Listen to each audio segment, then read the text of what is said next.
Assalamualaikum warahmatullahi wabarakatuh dan selamat sejahtera semua. Okey, hari ni sihat dah makan dah semua. Okey, hari ni kita masih dalam topik yang sama. Okey, kita masih dalam topik rangsangan dan gerak balas dalam manusia. Hari ni kita nak lebih spesifik kepada bahagian rangsangan kita. Kita nak lebih spesifik pada bahagian deria kita. Semua orang ada deria. Tapi hari ni kita nak spesifik tentang bahagian mata. Okey. So, apa yang kita nak belajar hari ni? Okey. Semua orang kena tahu struktur organ deria. Okey.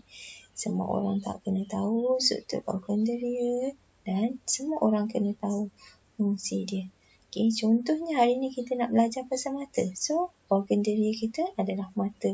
Dan mata yang selalu kita tengok tu, bila kita tengok cermin, ada bahagian merah, ada bahagian putih, ada bahagian hitam. Tapi kita tak tahu fungsi dia. So, hari ni semua orang kena tahu organ deria kita, mata, dan kita kena tahu fungsi-fungsi yang ada dekat dalam mata dan kepekaannya terhadap rangsangan. Kepekaan terhadap rangsangan ni macam mana? Okay, kita tengok. Contohnya, kalau cahaya tu terlampau terang, apa jadi pada mata kita? Bila cahaya tu malap, apa jadi pada kepekaan dia? Apa jadi pada mata kita? Okey, dan kita juga kena tahu macam mana kita boleh nampak sesuatu objek tu. Okey, so ini adalah mekanisme penglihatan. Okey, dan kena lakarkan macam mana kita boleh nampak sesuatu objek tu. Okey, so ini adalah yang asas, yang basic. Semua manusia ada. Sama ada dia berfungsi dengan baik ataupun tak. Okey, tapi kebiasaannya setiap manusia ada. Okey, yang pertama ni adalah apa? Mata. Yang kedua, hidung. Ketiga, apa ni? Okey, yang ketiga ni adalah kulit kamu. Okey, keempat, lidah. Dan kelima adalah telinga. Okey, so deria yang pertama. Deria yang pertama tadi saya kata tentang mata. Dengan mata ni kamu boleh melihat apa-apa je. Okey, yang baik, yang buruk. Okey, so ini adalah fungsi mata. Okey, deria yang pertama. So, agak-agaknya apa benda yang paling menakjubkan yang kamu pernah nampak? Apa? Agaknya. Okey. Tak ada orang nampak sesuatu dengan telinga kan? Okey, so dia mesti akan tengok dengan mata. Okey, yang kedua, hidung. Apa fungsi hidung? Biasanya kamu akan menghidu sesuatu. Bau yang paling teruk, benda yang bau busuk, benda yang paling wangi, semua kamu boleh tengok. Semua kamu boleh bau. Okey, dengan menggunakan hidung.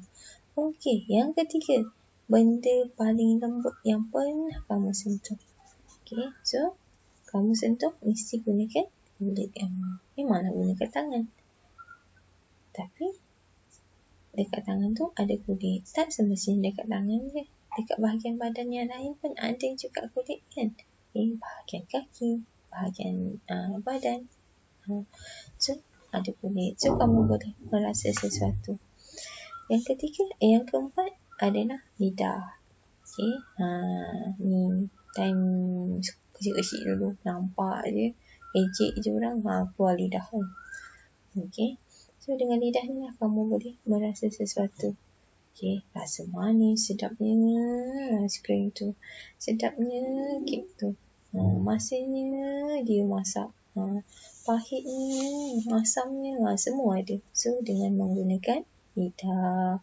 Okay, yang ketiga, yang last sekali adalah dengan menggunakan apa? Telinga. Tak nampak saya kan? Tapi boleh dengar suara saya. Okay, so agak-agaknya apa suara yang paling kuat yang pernah kamu dengar? Suara saya ke? Suara siapa-siapa lah. Okay, so ataupun bunyi apa-apa yang paling kuat kamu pernah dengar. Okay, so ini adalah kerja punya telinga. Okay, So, ini. Okay. Tak macam saya bagi tahu tadi. Hari ni kita spesifik tentang mata. Cantik mata dia. Okay. So, hari ni kita belajar pasal mata. Okay. Ini gambar yang saya nampak. Saya dapat dekat buku teks. Okay, nampak macam kompleks je kan gambar mata ni. Okay. Kenapa ke? Kalau kamu faham, okay, so kamu tak perlu nak hafal pun. Okay, so kita pergi satu-satu. Jangan fikir dia terlampau susah. Tak, dia tak susah. Okay, so secara khususnya, okay, dia terbahagi kepada dua. Bahagian yang kita gunakan secara direct. Maknanya kita nampak sesuatu, okay, sutut-sutut ni yang berfungsi untuk mentafsirkan apa yang kita nampak. Dan ada juga bahagian yang dia tak terlibat pun dengan apa yang kita nampak tu. Tetapi dia berfungsi sebagai sokongan untuk membantu apa yang kita membantu mata tu berfungsi dengan baik. Okey. So, kita mulakan dengan yang pertama dulu. Okey, kita mulakan dengan macam mana mata tu berfungsi. Macam mana kita boleh nampak KFC, macam mana kita boleh nampak buku, macam mana kita boleh nampak cantiknya dia. So, kita mulakan dengan yang pertama. So, kalau kamu pegang mata kamu, sentuh mata kamu dalam mata tu, okay, kamu akan rasa macam lembik-lembik, macam air kan. So, itu adalah kornea. Okay, itu adalah lapisan retina. Okay, jangan pula syuk-syuk dia. Okay, ini adalah lapisan retina yang membiaskan dan memfokuskan cahaya ke retina. Okay, so ini yang step yang paling pertama sekali. So, dia adalah kornea. Dia kat luar ni. Okay, ini adalah kornea. Okay, so dia retina. Okay, yang kedua adalah bahagian ni yang air-air ni. Nama dia adalah gelmai. Okay, gelmai. Yang kedua ni adalah gelmai. Okay, ni adalah pendalih. Dia pun pendalih juga. Pendalih retina yang mengekalkan bentuk berbola mata dan memfokuskan cahaya ke dalam mata. Dia fokuskan. Okay, dia dalam bentuk air, dia memfokuskan cahaya. Yang ketiga adalah pupil. Dia jaga yang kawasan sini. Okay, dia adalah bukaan tengah yang mengawal kuantiti cahaya. So, nanti kalau cahaya tu terang sangat, so pupil ni akan kecilkan. Biasa kamu macam tu kan. Okay, bila cahaya tu malam terkeluar kamu. Kalau saya tengok tulisan kamu tu kecil, halus sangat. Sampai ni kalau boleh maksimum ni buka penuh-penuh besar-besar ni. Okay, ni dia punya kerja. Okay, so bukaan tengah yang mengawal kuantiti cahaya yang masuk ke dalam mata. Okay, ni. Ni dia punya kerja. Okay. Yang keempat adalah bahagian sini. Tadi mula-mula dekat yang 1, 2, 3. Yang keempat ni kanta. Kanta mata. So, kanta mata ni adalah bentuk kanta cembung. Okay. Dan dia ni kenyal. Kenyal ni macam mana? Kenyal ni macam getah. Bila kita tarik, dia boleh panjang. Lepas tu dia boleh kembali ke bentuk asal kan. So, tu dia kenyal. So, dia adalah kenyal dan dia fokuskan cahaya ke retina. Okey. Yang ke 5. Okey. Bila dah sampai kanta, ni yang besar ni, yang paling besar ni. Okey. Nama dia adalah glemacha. Glemacha ni adalah bahan jeli retina yang mengekalkan bentuk bola mata dan memfokus cahaya kepada retina. So, ni adalah yang paling besar. So, nama dia glemacha. Okey, dan dia mengekalkan bentuk bola mata. Okey, kemudian yang last sekali adalah retina. Ni yang kuning-kuning, warna kuning. Okey, ni adalah retina. Retina ni adalah yang mengandungi fotoreseptor yang mengesan cahaya dan menghasilkan impuls saraf. Apa fotoreseptor tu? Fotoreseptor ni adalah dia adalah macam mana? Kita nampak sesuatu tapi kita tak boleh nak terus, otak ni tak boleh terus tak boleh nak, itu kerusi, itu buku, tak boleh. So dia akan masukkan fotoreseptor, gambaran. Okey, kemudian dia akan menghasilkan impuls saraf. Okey, impuls saraf tu apa? Dia adalah macam wayar elektrik. Dia akan disambungkan ke dalam bentuk impuls elektrik dan barulah dimasukkan ke dalam otak. Otak yang akan tafsirkan, oh itu kerusi, itu buku. Macam tu. So retina dia adalah lapisan yang mengandungi fotoreseptor yang mengesan cahaya. So itu fungsi dia. Okey. Jadi yang terlibat secara langsung adalah 6 tadi. Kornea, gelam air, pupil, kanta, gelemaca dan juga retina. Ini nanti kita akan sambung balik mekanisme dia. Okey, yang lain ni adalah sekadar untuk membantu mata tu berfungsi dengan sepenuhnya. Jangan kata dia tak penting, dia cuma membantu macam mana mata tu nak berfungsi dengan baik. Okey, so yang pertama adalah, siapa yang membantu? Okey, yang membantu adalah, yang pertama adalah iris. Walaupun dia tak terlibat, dia membantu. Iris ni adalah dia mengawal saiz pupil. Dia mengawal tadi saiz bukaan. So, ni adalah kerja iris. Kemudian iris ni tadi, dia dibantu oleh otot silia. Ni yang warna coklat ni. Dia mengubah ketebalan kanta melalui pengecutan dan pengenduran. Ni fungsi otot silia. Dan ligamen penggantung. Ligamen yang penggantung berwarna coklat. Saya tersalah. Otot silia ni yang warna kelabu ni.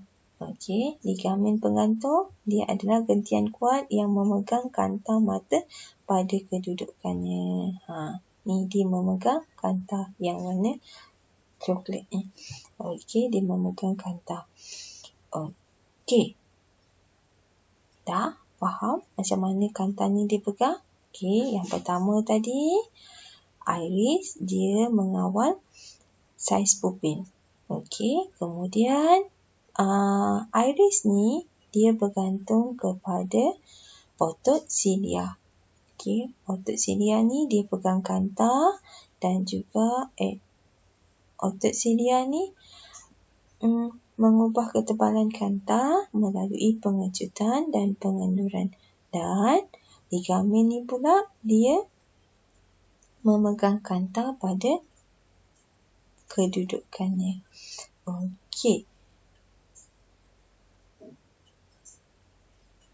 Kemudian konjuktiva. Ini adalah membran bahagian depan. Membran bersinar yang melindungi sklera. Sklera ni apa? Sklera ni kalau kita tengok dekat bahagian belakang mata kita, dia adalah lapisan yang mengekalkan bentuk dan melindungi mata. Ni adalah fungsi sklera. So, kamu nak nampaklah bentuk mata tu bulat macam tu. Dan hitam ni pula adalah choroid. Di mana dia adalah lapisan hitam yang mencegah pantulan cahaya dalam mata. Dan dia juga membekalkan oksigen dan nutrien kepada mata.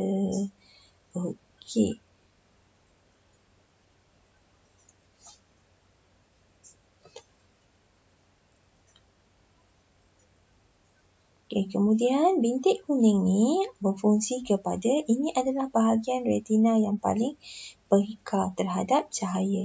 Okay, bintik kuning ni. Okay, dia adalah bahagian retina yang paling peka. Okay, so tadi dia ada kaitan dengan retina kan? Okay, nampak ni. Okay, warna dia sama. Cuma ni bahagian ni dia lebih bintik kuning. Okay, so bintik buta pula adalah bahagian retina yang tidak peka. Dekat sini, bahagian retina yang langsung tidak peka terhadap cahaya. So kalau kat sini, kenapa dia tak peka? Sebab dia tiada fotoreseptor dan merupakan tempat keluar bagi semua gentian saraf optik. So saraf optik ni dia akan pergi sini, so dia akan membawa impas saraf ke dalam retina. Impas saraf ni apa? So ini adalah contohnya cahaya masuk ke dalam mata kita. So dia akan mentafsirkan, kita tak tahu dia tu benda yang kita nampak tu kursi. So dia akan tafsirkan, dia akan menghantar impas macam kamu pernah nampak kan orang terkena renjatan elektrik tu? Macam tu. So dia akan menghantar impas ni pergi ke otak. Otak nantilah yang akan mentafsirkan, oh ini adalah kerusi. Macam tu. Ini adalah meja. Itu adalah macam mana? Daripada impuls yang dihantar daripada mata tadi masuk ke dalam saraf optik, yang dihantar daripada saraf optik ni masuk ke dalam otak. Otak akan tafsirkan dia. Okey, jelas tak? Okey, ada soalan? Kita pergi ke part seterusnya nanti. Okey. So, tadi dah belajar tentang struktur mata. So, sekarang saya nak semua orang lukis struktur mata. Ini kena tahu. Kalau tadi kita tengok ni je, saya confident tak semua orang boleh ingat. Okay, so saya nak sekarang semua orang lukis struktur mata. Semua orang kena lukis struktur mata. Alah, susahnya. Tak susah pun. Okay, saya ajar macam mana cara nak melukis struktur mata.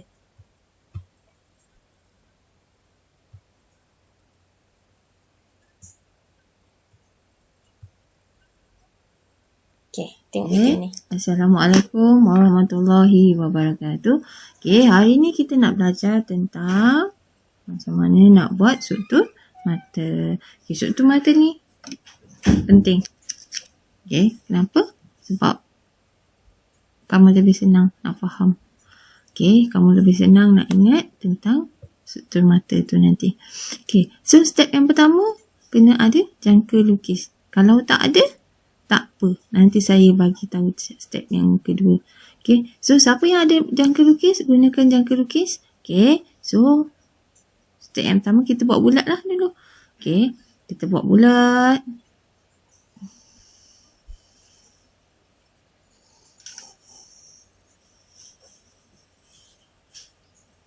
Okay, buat bulat dulu. Okay, kemudian yang kedua, kecilkan sikit untuk kita buat garisan kornea tu. Okay, kornea. Untuk anggaran lah.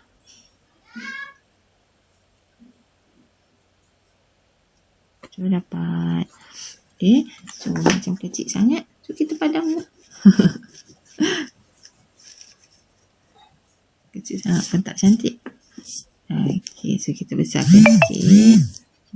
Okay. Kornea dia.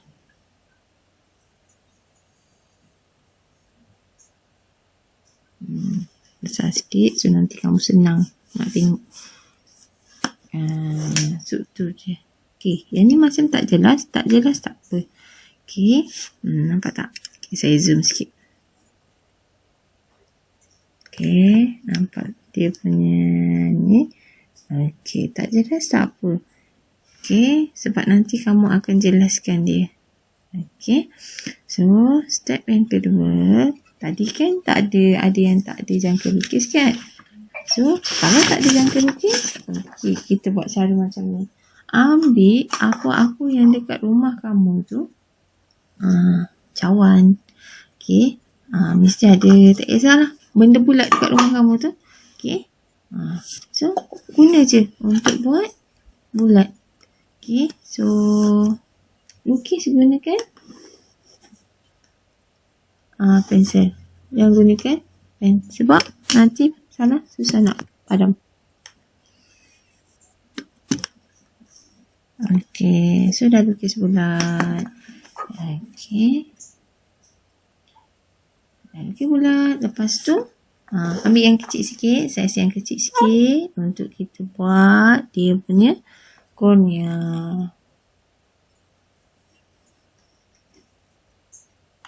Okay. Nampak? Jelas kan? Okey. So, dah habis ni. Okay. Baru kita boleh buat step yang seterusnya. Step yang seterusnya tu apa?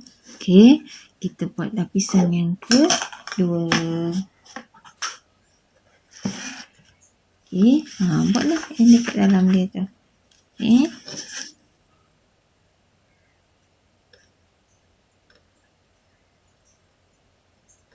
Kenapa? Tadi kalau dekat luar ni kamu tak ada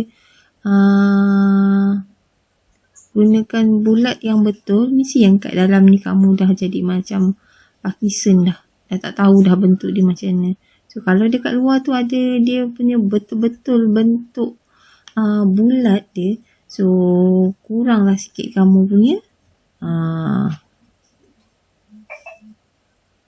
kamu menggigil-gigil tu. Okay. So lukis.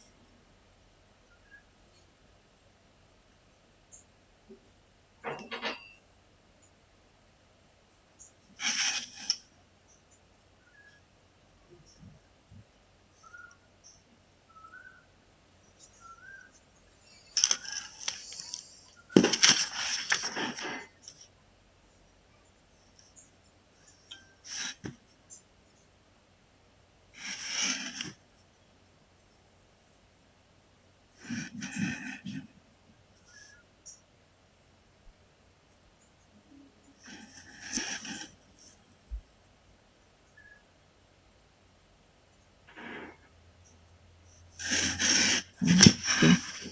So nanti kat sini padam kan? So korang jangan bagi alasan saya tak pandai nak melukis cikgu. Tak pandai nak lukis, lukis dah. Belajarlah. Okay. Timer je pun korang nak lukis. Cantik ke tak? Buatlah secantik. Buatlah yang sebaik yang boleh korang buat. Semua ada pensel. Semua ada pemadam. Okay. Try buat. Okay.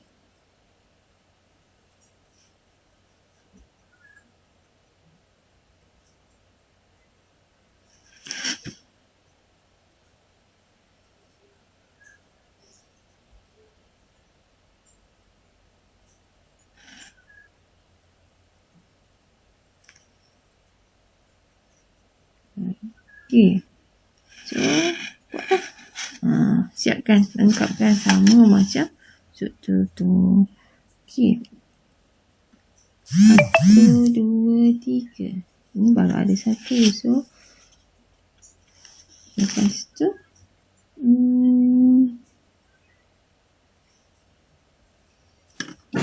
buat lapisan yang kedua dia. Kat sebelah kanan ni ada.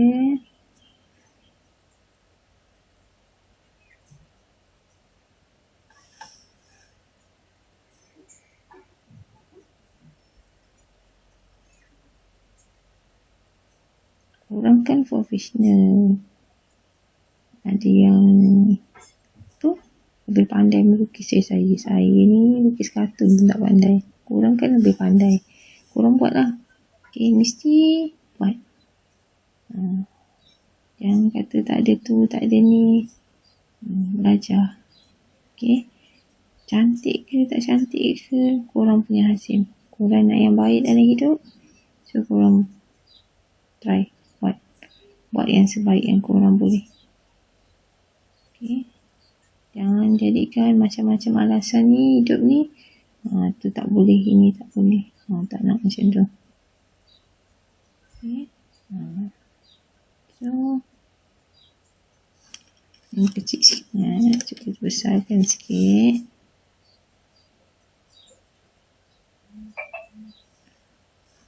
Okay. Tadi tu kan apa? So kita boleh padam. Okay. So ni boleh buat. Pantai di kat sini.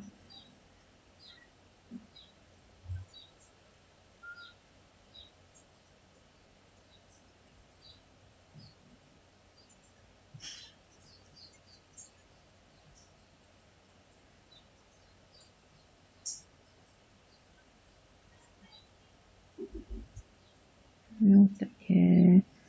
Okay. Dah buat lagi garisan tadi.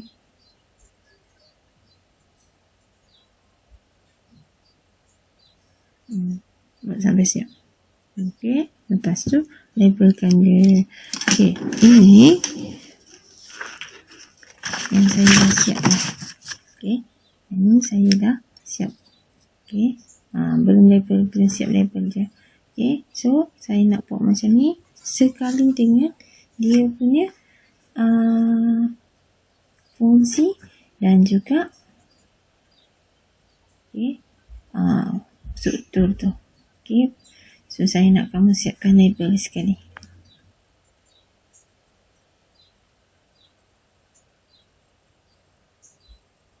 Okey, yang ni pula adalah cahaya kamu. Okey, cahaya. Okey, tadi kan cahaya tadi masuk ke dalam gula air kan, gula maca. Okey, so bila dia sampai dekat retina, so ada sel kon dengan sel rod. So inilah yang membantu mata kamu dengan lebih baik. So sel rod ni fungsinya adalah peka, sangat-sangat peka kepada keamatan cahaya. So dia yang membantu. Okey, so kalau keamatan cahaya tu tinggi sangat, apa jadi? Biasanya jadi dekat mata kamu. Okey, so akan kecil sikit kan? Okey. Yang kedua adalah sel kon. Sel rod ni tadi bantu pada keamatan cahaya. Sel kon dia bantu kepada siapa? Dia bantu kepada cahaya, warna. Okey, nampak warna apa? Okey, nampak warna apa? Okey, dia peka kepada cahaya merah, biru, hijau. Ingat tingkatan 1 dulu, kita ada warna asas. Okey, so ini adalah dia membantu kepada warna kamu. Ni sel kon punya kerja.